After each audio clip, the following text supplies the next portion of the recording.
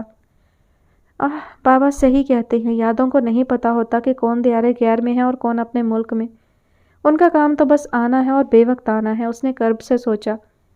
ہاں، یہ تسلی ضرور تھی کہ یہاں وہ ہر چہرے میں اس کا چہرہ تلاش کرتا تھا، لیکن وہاں اس کی تلاش تھم جائے گی۔ اتنا تو یقین ہوگا اسے کہ وہ دشمن جاں وہیں پاکستان میں ہی کہیں موجود ہے۔ میں اب کبھی یہاں دوبارہ نہیں آؤں گا، تم دیکھ لینا۔ میں نے کہاں نہیں ڈھونڈا تمہیں، اب تم مجھے ڈھونڈو گی، ہر جگہ ہر چہرے میں، لیکن تم کو میں نہیں ملوں گا، یاد رکھنا تم۔ اس نے دکھ سے سوچا تو اس کو اندازہ ہی نہ ہو سکا کہ 2 آنسو چپکے سے اس کی آنکھوں سے نکل کر اس کی شرٹ میں جذب ہو گئے۔ ایک ٹھنڈی آہ بھر کر اس نے فائل ٹیبل پر پھینکی اور واش روم میں چلا گیا۔ ٹھنڈے پانی کے چھپاکے مارے تو جلتے ہوئے وجود کو تھوڑا سکون ملا۔ شیشے میں اپنا چہرہ دیکھتا وہ یہی سوچ رہا تھا کہ جانے قسمت میں کیا لکھا ہے۔ محبت میں ہار جانے کا اتنا دکھ نہیں ہوتا جتنا اسے پا کر کھو دینے میں ہوتا ہے، اور اس نے تو اپنی محبت اپنے ہاتھوں سے کھوئی تھی۔ کیا تھا جو وہ ایک بار اس کی بات سن لیتا، دیکھتا تو صحیح وہ کہنا کیا چاہتی ہے۔ لیکن انا کی عمارت بہت مضبوط واقع ہوئی تھی۔ اتنا کچھ ہو جانے کے بعد بھی اس میں ایک دراڑ تک نہیں پڑی، اور دوسری طرف بھی تو بدگمانی ہی بدگمانی تھی نا۔ شروع میں اگر وہ نہیں سن رہا تھا تو بعد میں وہ بھی یقین کرنے کے لیے تیار نہیں تھی اس کی ذات پر۔ جب دونوں ہی آگ اور پتھر ہوں تو مشکل ہوتا ہے کہ کوئی ایک جھک جائے، لیکن یہاں تو دیکھنے والوں نے دیکھا تھا کہ وہ دونوں اپنی ذات کے معاملے میں بہت زیادہ جنونی واقع ہوئے تھے۔ تھوڑی دیر خود کو شیشے میں دیکھ کر وہ کفے افسوس ملتا ہوا باہر نکل آیا۔ آج پھر اس ظالم کی بے وقت یاد نے اس کا سارا موڈ خراب کر دیا، اور وہ سارا کام چھوڑ کر گاڑی کی چابی اٹھاتا باہر نکل آیا۔ وہ ابھی آفس کی لابی میں ہی تھا کہ اس کا موبائل بجا۔ مصروف سے انداز میں اس نے کال اٹینڈ کی اور فون کان سے لگایا۔ تو آخر آپ نے جانے کا فیصلہ کر ہی لیا؟ ایک نسوانی آواز اس کی سماعت میں اتری۔ کون؟ اس نے الجھن سے پوچھ لیا۔ میں کون ہوں یہ جاننا آپ کے لیے ضروری نہیں۔ ہاں، میں جو بات کر رہی ہوں وہ آپ کے لیے اہمیت رکھتی ہے۔ اب کہ اس کی آواز میں اعتماد بول رہا تھا۔ کیا مطلب ہے آپ کا؟ کیا کہنا چاہتی ہیں؟ کھل کر کہیں، میرے پاس اتنا ٹائم نہیں ہوتا کہ فضول باتوں میں برباد کروں، اس نے چڑھتے ہوئے جواب دیا۔ آپ کس سے بھاگ رہے ہو؟ جو کچھ آپ نے اس کے ساتھ کیا، کیا سمجھتے ہو اتنی آسانی سے آپ کو معافی مل جائے گی؟ اگر ایسا سمجھتے ہو تو بھول ہے آپ کی، لڑکی کی آواز میں کرب بول رہا تھا۔ کیا مطلب؟ کس کی بات کر رہی ہیں آپ؟ اس نے الجھن سے پوچھا۔ آپ جانتے ہو میں کس کی بات کر رہی ہوں، وہی جس کو آپ نے ٹیشو پیپر سمجھ کر استعمال کرنا چاہا اور جب دل بھر گیا تو پھینک دیا۔ لڑکی نے استہزائیہ انداز میں اسے زج کیا۔ میں نہیں سمجھا آپ کس کے بارے میں بات کر رہی ہیں، پلیز کھل کر بتائیں، اس نے پریشان لہجے میں پوچھا۔ ہر بات کا ایک وقت ہوتا ہے، ابھی کے لیے اتنا ہی کافی ہے، لڑکی کے انداز میں اچانک جلدی آ گئی۔ میری فلائٹ ہے 1-2 دن میں، پلیز جو بھی کہنا ہے ابھی کہہ دو، اس نے ملتجیانہ انداز اپنایا۔ میں نے کہا نا ہر بات کا ایک وقت ہوتا ہے، اور تم جہاں بھی چلے جاؤ میری نظروں میں رہو گے، بس اپنا یہ نمبر آن رکھنا، اللہ حافظ، اور ساتھ ہی لائن بے جان ہو گئی۔ وہ حیرت سے کھڑا موبائل کو گھورتا رہ گیا۔ یہ کال نظر انداز کیے جانے والی نہیں تھی، وہ جو بھی تھی اسے اور اس کے ماضی کے بارے میں سب جانتی تھی۔ شاید بیچ کی وہ کڑی جسے تلاش کرتے کرتے وہ تھک گیا تھا۔ اسے جانے کیوں احساس ہوا کہ ان کے ملنے کا وقت قریب ہی ہے۔ ایک امید کی کرن اس کے دل میں روشن ہوئی اور وہ چلتا ہوا آفس سے باہر نکل آیا۔ بلگرامی صاحب آج پھر سے سونیا کے گھر پہنچے ہوئے تھے۔ لاؤنج میں اس کے سامنے بیٹھے وہ اس کو اب تک کی کارکردگی کے بارے میں بتا رہے تھے۔ سونیا غور سے سب سن رہی تھی اور بیچ بیچ میں انہیں روک کر مزید باتیں پوچھتی جاتی۔ ساری باتیں تفصیل سے سننے کے بعد اس نے بلگرامی صاحب کو ستائشی نظروں سے دیکھا۔ یہ تو آپ نے کمال کر دیا بلگرامی صاحب، میں تو ایک شکار کرنے چلی تھی، دوسرا شکار تو آپ میرے سامنے لائے ہیں۔ واہ کمال کر دیا آپ نے، اس نے بچوں کی طرح خوش ہوتے ہوئے تالیاں بجائیں۔ اب میں آپ کو بتاتی ہوں ایک آخری کام، بس یہ کر دیں تو سمجھے آپ نے مجھے اپنا غلام بنا لیا۔ غلام والی کون سی بات ہے جان، میں تو تم کو اپنی رانی سمجھتا ہوں اور تم ہمیشہ میرے دل میں اسی مقام پر رہو گی۔ بلگرامی صاحب نے رال ٹپکاتے ہوئے اسے ندیدے پن سے دیکھا۔ اچھا سنیں تو صحیح نا، میں آپ کو بتاتی ہوں کیا کرنا ہے آپ نے۔ ساری بات سننے کے بعد بلگرامی صاحب نے ایک پرسوچ ہنکارا بھرا۔ ٹھیک ہے سب ہو جائے گا، میرا بس وہی مطالبہ ہے، مجھے بس اپنے پاس رکھو، بدلے میں جان بھی لے لو۔ ان کی سوئی ایک ہی جگہ پر اٹکی ہوئی تھی۔ اف بلگرامی صاحب، آپ تو ایسے کہہ رہے ہیں جیسے میں نے آپ کی بات کبھی مانی ہی نہیں۔ میرا سب کچھ آپ ہی کا تو ہے، بس میرا انتقام لینے میں میری مدد کریں اور بدلے میں سونیا پوری کی پوری آپ کی۔ تم دیکھنا میں نایاب اور شہیر کا کیا حال کرتا ہوں۔ تمہارے دل میں ٹھنڈ نہ پڑ گئی تو میرا نام اسلم بلگرامی نہیں۔ بس کچھ دن اور پھر دیکھنا دونوں کیسے سڑکوں پر خون تھوکتے پھریں گے۔ یہ میرا وعدہ ہے تم سے۔ میں نے یہ سب اس لیے برداشت کیا کہ مجھے ان دونوں کی تباہی دیکھنی ہے۔ آپ جتنی جلدی یہ کام کر دیں گے مجھے اتنی جلدی سکون مل جائے گا۔ اس نے کہا تو بلگرامی صاحب نے خود سے پختہ عہد کیا کہ چاہے جو بھی ہو جائے وہ جلد سے جلد اس کو خوشخبری سنائیں گے۔ شہیر جب سے واپس آیا تھا کھویا کھویا سا تھا، اسے رہ رہ کر شدت سے یہ احساس ہو رہا تھا کہ نایاب نے آج تک اس سے محبت کا اظہار کیوں نہیں کیا۔ دلہا دلہن کو دیکھنے کے بعد تو یہ خواہش شدت اختیار کر گئی تھی کہ نایاب اس سے بھی اپنی محبت کا اظہار کر ہی دے۔ گھر میں آ کر وہ بے چین سے اپنے کمرے میں آ گیا، ایک عجیب سی بے چینی نے اسے گھیرا ہوا تھا۔ تھوڑی دیر وہ اپنے کمرے میں ٹہلتا رہا اور پھر بیڈ پر بیٹھ گیا۔ دونوں ہاتھوں سے سر کے بال تھام کر اس نے خود کو نارمل کرنے کی کوشش کی لیکن کوئی افاقہ نہ ہوا۔ آخر ایک فیصلے پر پہنچتے ہوئے وہ اٹھا اور واش روم میں گھس گیا۔ گرم پانی سے شاور لے کر اس نے خود کو تھوڑا بہتر محسوس کیا۔ چائے کا ایک کڑک کپ میدے میں انڈیل کر اس نے گھڑی دیکھی جو رات کا 1 بجا رہی تھی۔ اس نے گاڑی کی چابی اٹھائی اور جانی پہچانی منزل کی طرف نکل پڑا۔ نایاب کے گھر پہنچنے میں اسے تھوڑی دیر ہی لگی ہوگی۔ گھر کے سامنے درخت کے نیچے گاڑی کھڑی کرتا وہ باہر نکل آیا۔ سادہ سی سفید ٹی شرٹ اور نیلی جینز کی پینٹ میں وہ بہت ڈیشنگ لگ رہا تھا۔ نہ کوئی کال، نہ کوئی میسج اور نہ ہی کوئی سگنل۔ وہ سیدھا دیوار پر چڑھا اور 1 منٹ کے اندر اندر وہ اس کی بالکنی میں تھا۔ دبے پاؤں چلتا ہوا وہ اس کے کمرے کی کھڑکی تک آیا اور اندر جھانکا۔ باہر سے آتی اسٹریٹ لائٹ کی ملگجی سی روشنی میں اسے نایاب اپنے بیڈ گراؤنڈ سے ٹیک لگائے موبائل میں مصروف نظر آئی۔ اس کے چہرے کی مسکراہٹ بتا رہی تھی کہ وہ اس وقت موبائل میں ڈوبی ہوئی خاصی مصروف ہے۔ وہ تھوڑی دیر اس کو دیکھتا رہا اور سوچتا رہا کہ رات کے 1:30 بجے وہ کس کے ساتھ مصروف ہو سکتی ہے۔ جوں وہ سوچ رہا تھا اس کا دماغ کام کرنا چھوڑتا جا رہا تھا۔ یہ احساس ہی اس کے لیے جان لیوا تھا کہ نایاب کسی اور سے بات کر رہی ہو۔ اس کی نگاہیں نایاب کے چہرے پر ٹکی رہیں جہاں ایک خوبصورت مسکراہٹ رقص کر رہی تھی۔ ایسی مسکراہٹ تو صرف اس کے لیے ہوتی ہے جسے بے انتہا محبت کی جائے۔ اس نے کرب سے سوچا۔ تھوڑی دیر اس کو موبائل کے ساتھ مگن سا دیکھ کر وہ واپس پلٹا۔ ہمیں جن سے تھی محبت انہیں پیار تھا کسی سے، اسی غم نے مار ڈالا ہمیں پہلے زندگی سے۔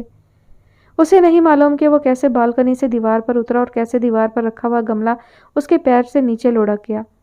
گھاس میں گملہ گرنے کی مدھم سی آواز سناٹے میں اچھی خاصی گونجی، لیکن وہ نیچے اتر کر ایک ٹرانس کی سی کیفیت میں اپنی گاڑی میں بیٹھا اور وہاں سے نکل آیا۔ سارے راستے اس کے ذہن میں یہی چلتا رہا کہ وہ کس کے لیے جاگ رہی تھی۔ اسے کبھی یاد نہیں پڑتا تھا کہ نایاب نے اسے کبھی فون بھی کیا ہو۔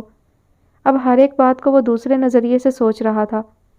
ہاں کبھی بھی تو نہیں، نایاب نے کبھی بھی اس کو یہ نہیں جتایا تھا کہ وہ اس سے پیار کرتی ہے، اور نہ ہی اس نے کبھی پوچھا تھا۔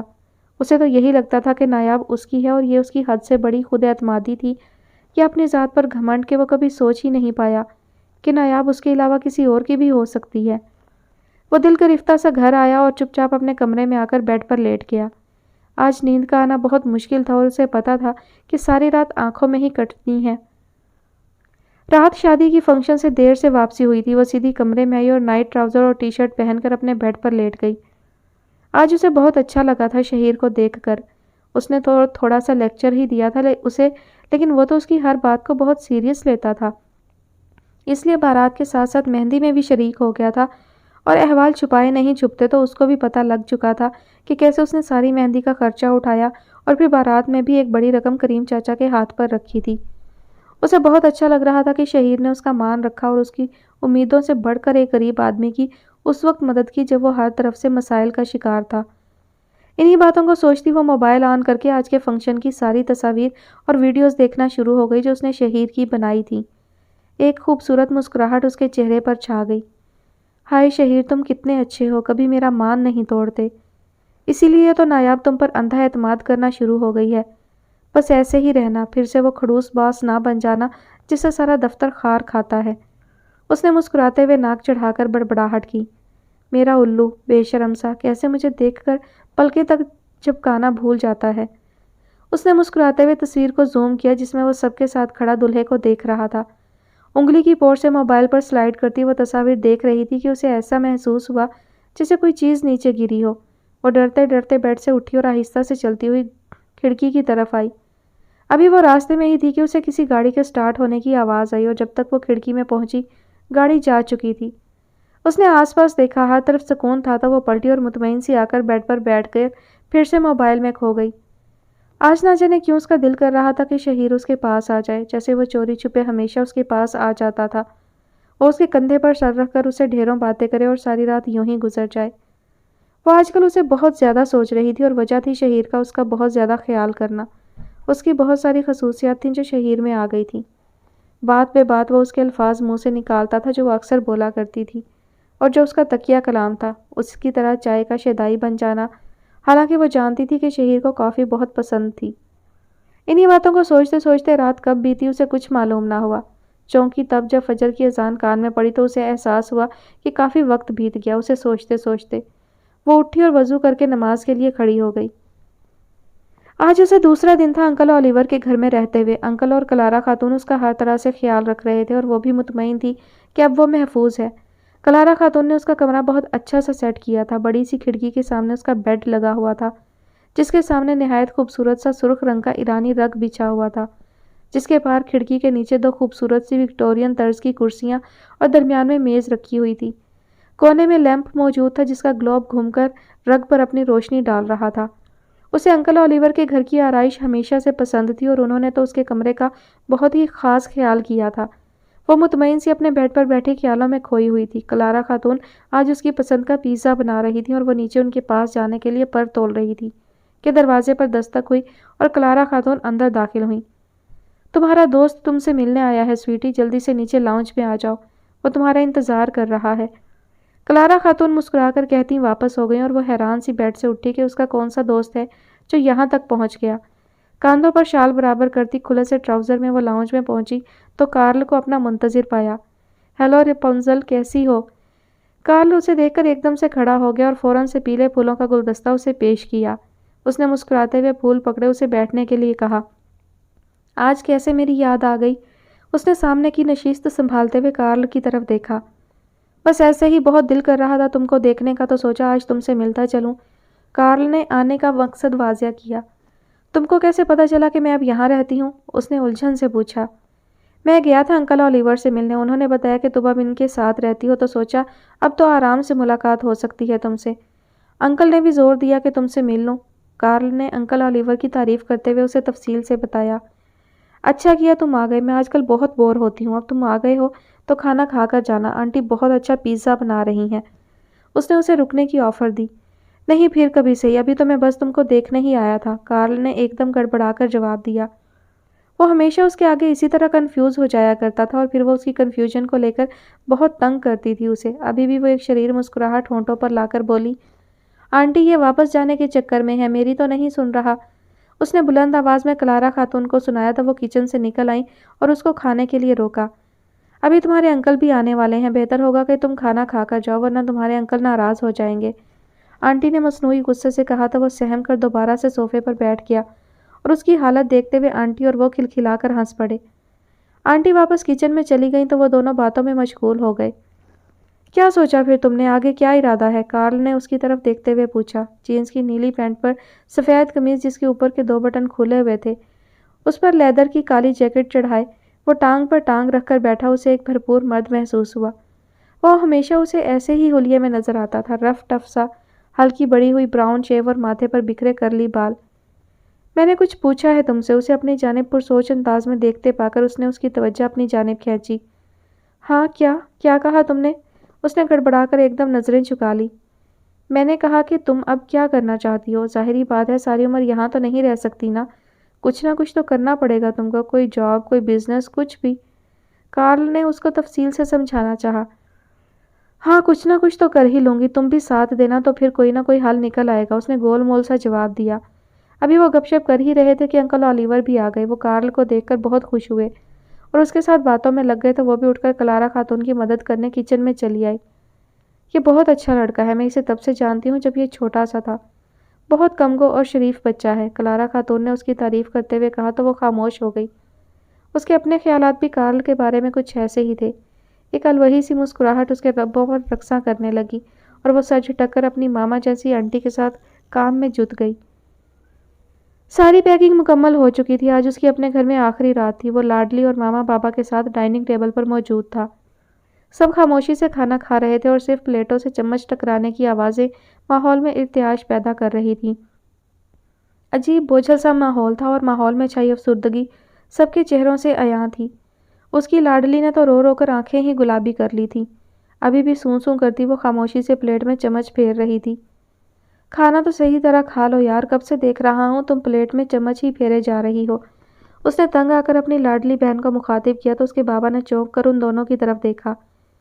بھئی جب برخوردار نے جانے کا فیصلہ کر ہی لیا ہے تو اس میں اتنا پریشان ہونے کی کیا ضرورت ہے؟ بھئی جوان بچہ ہے، ابراڈ میں بھی کاروبار پھیلا رہا ہے، اس کو نیک خواہشات کے ساتھ رخصت کرو، نہ کہ رو رو کر منہ ہی سجا لو۔ بابا نے لاڈلی کو سمجھاتے ہوئے کہا تو وہ بغیر کچھ کہے اٹھ کر اپنے کمرے کی طرف چل دی۔ آپ کھانا کھائیں بابا، میں جانتا ہوں اس کو کیسے منانا ہے۔ اس نے پھیکی سی ہنسی ہنس کر اپنے ماما بابا کو باری باری دیکھا اور کھانا ختم کرنے لگا۔ کھانے سے فارغ ہو کر 2 کپ کافی کے اٹھا کر اپنی لاڈلی کے کمرے کے دروازے پر پہنچا۔ تھوڑا ٹائم لگا کر اسے خود کو کمپوز کیا اور پھر ایک بھرپور مسکراہٹ چہرے پر سجا کر وہ کمرے میں داخل ہوا۔ سامنے اس کی لاڈلی بیڈ گراؤنڈ سے ٹیک لگائے اس کی طرف کرب سے دیکھ رہی تھی۔ کون سا چورن دینے آئے ہیں آپ مجھے؟ اب کی بار میں آپ کی باتوں میں آنے والی نہیں، بہت کر لی آپ نے اپنی من مانی۔ وہ بولتے بولتے رو پڑی اور وہ جلدی سے کپ ٹیبل پر رکھ کر اس کے ساتھ آ بیٹھا۔ دیکھو دنیا میں 2 طرح کے لوگ ہوتے ہیں، ایک وہ جو اپنی ہار مان کر ساری دنیا کے سامنے تماشا بن جاتے ہیں، اور ایک وہ جو آخری دم تک لڑتے ہیں۔ ہمیں نہیں پتا کہ وقت ہمیں کیا دکھانے والا ہے، ہم تو بس اتنا جانتے ہیں کہ ہمیں لڑنا ہے، اس وقت سے بھی اور اس دنیا سے بھی۔ اس نے لاڈلی کے سر میں اپنی انگلیوں سے کنگھی کرتے ہوئے بات کا آغاز کیا۔ میں اگر ہار مان لیتا تو آج بھی ویسا ہی ہوتا جسے دیکھ کر سب سے زیادہ دل تمہارا کٹتا تھا، لیکن دیکھو میں موو آن کر گیا۔ تمہیں تو خوش ہونا چاہیے کہ تمہارا بھائی اس فیز سے باہر نکل آیا جس میں سوائے تکلیفوں کے اور کچھ نہ تھا۔ اس نے اسے رسان سے سمجھانا چاہا اور وہ خاموشی سے اسے سنے گئی۔ میں ابراڈ جا رہا ہوں اس امید پر کہ یہ موقع مجھے اللہ کی طرف سے ملا ہے، اور تم نے ہی تو کہا تھا کہ اللہ سب سے بہتر اسباب پیدا کرنے والا ہے، تو سمجھ جاؤ نا ڈیئر کہ یہ سب کچھ جو ہو رہا ہے اس میں اللہ کی مرضی شامل ہے۔ کیا پتہ مجھے وہ سب وہاں مل جائے جس کے لیے میں یہاں ذلیل ہوتا رہا ہوں۔ اس نے لاڈلی کی سمجھائی ہوئی بات اسی کو واپس لوٹائی۔ تم بس اتنا یقین رکھو کہ میں تم سے یا ماما بابا سے دور نہیں جا رہا، یہ تو ایک عارضی پڑاؤ ہے، لوٹ کر تو پرندے آخر گھر ہی آتے ہیں نا۔ تم بس مجھے دعائیں دو، بہت ساری دعائیں، کیونکہ آج کل مجھے اگر کسی چیز کی سب سے زیادہ ضرورت ہے تو وہ دعاؤں کی ہے۔ بات مکمل کر کے اس نے لاڈلی کا چہرہ اٹھایا اور اس کی آنکھوں میں دیکھتا ہوا مسکرا دیا۔ وہ بھی اس کی بات سمجھ گئی تھی، اسی لیے خود بھی ہنس پڑی۔ پھر آپ وعدہ کریں گے سال میں 2 بار ملنے آیا کریں گے؟ لاڈلی نے فرمائش کر ڈالی۔ کیوں نہیں، یہ بھی کوئی کہنے والی بات ہے، 2 دفعہ کیا، جب دل کیا ملنے آ جاؤں گا۔ اس نے پیار سے اس کا سر تھپکا اور اٹھ کر ٹیبل سے کافی کا کپ اٹھا کر اس کے ہاتھ میں پکڑاتے واپس اس کے ساتھ آ بیٹھا۔ بس ایک خلش سی رہتی ہے دل میں، سب کچھ ہے میرے پاس، کیا تھا لاڈلی اگر وہ بھی ہوتی۔ دنیا بہت چھوٹی ہے، کبھی تو ملے گی نا وہ مجھے، پھر اسے بتاؤں گا کہ میں نے یہ شب و روز اس کی یاد میں کیسے گزارے ہیں۔ وہ کرب سے آنکھیں میچ کر بولا تو لاڈلی فوراً سے اٹھ کھڑی ہوئی۔ اسے معلوم تھا کہ اس کے بگ برو کو دورہ پڑا چاہتا ہے، اس لیے الماری سے وہ ساری چیزیں نکالنے لگی جو وہ آج اس کے لیے مارکیٹ سے لے کر آئی تھی۔ وہ آج آفس پہنچی تو لیٹ تھی اور وجہ تھی اس کا باس، ساری رات اس کے خوابوں میں کھوئی رہی، اس لیے صبح لیٹ اٹھی، جلدی جلدی تیار ہوئی اور بغیر ناشتے کے ہی نکل آئی۔ مریم خاتون اس کو آوازیں دیتی ہی رہ گئیں، ابھی وہ عمارت میں داخل ہی ہوئی تھی کہ اس کا فون بج اٹھا۔ اس نے مصروف سے انداز میں اسکرین پر نظر ڈالی تو نمبر ابراڈ کا تھا۔ اس نے فوراً سے کال پک کی اور چلتے چلتے فون کان سے لگا لیا۔ نایاب کیسی ہو میری جان؟ اپنی بڑی بہن کی پریشان آواز اسے فون سے سنائی دی۔ میں ٹھیک، آپ کیسی ہیں؟ آواز سے تو پریشان لگ رہی ہیں، سب خیریت ہے نا؟ اپنی چال دھیمی کرتی وہ خود بھی پریشان ہو گئی۔ خیریت نہیں ہے نایاب، بہت مشکل میں پھنس گئے ہم لوگ۔